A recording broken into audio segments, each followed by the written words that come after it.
Ça y est, le 49e Salon de l'Agriculture a ouvert ses portes ce matin et dès les premières heures, c'est une marée humaine qui a envahi les allées de la porte de Versailles. Tous les halls ont été envahis dès ce matin 9h et la visite présidentielle n'a fait que rajouter à la cohue. À l'écart de la foule, le premier concours général a eu lieu. Les vins de toutes les régions de France étaient représentés pour ce concours général qui s'annonce comme le plus compliqué du monde.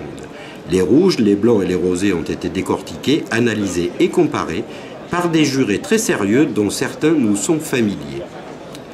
Par ailleurs, les éleveurs bichonnaient leurs bêtes, un petit coup de ciseau pour un poil qui dépasse, une bonne douche pour la laitière qui devra, en plus de ses qualités génétiques, séduire l'œil averti des jurés placés autour du ring. Je voudrais que vous montriez un peu comment nos chevaux arrivent à se déplacer et je vais vous demander quand même de faire un tour d'honneur au trot s'il vous plaît.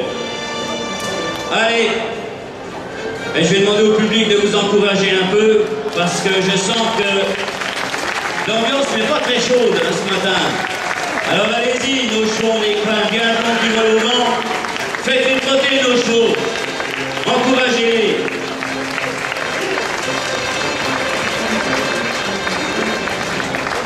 Il y a 2 ans, il était déjà venu nous voir, donc si vous êtes déjà venu au salon, vous l'avez déjà vu.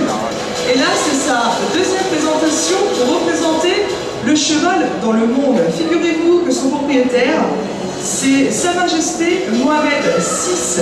C'est un cheval qui a donc un propriétaire marocain, le cheval percheron.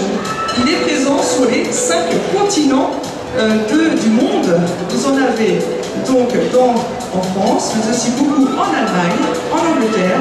Je pense à nos amis des pays de l'Est.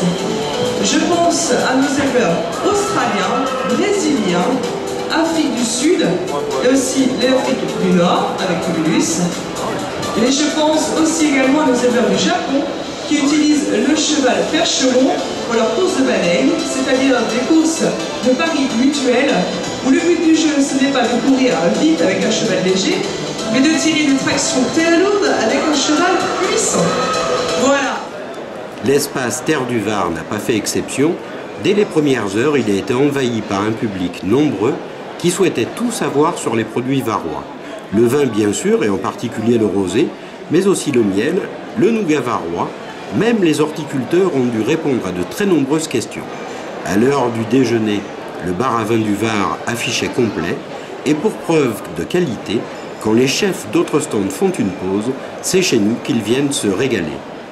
En attendant la suite, avec impatience, nous replongeons vers de nouvelles rencontres. À demain.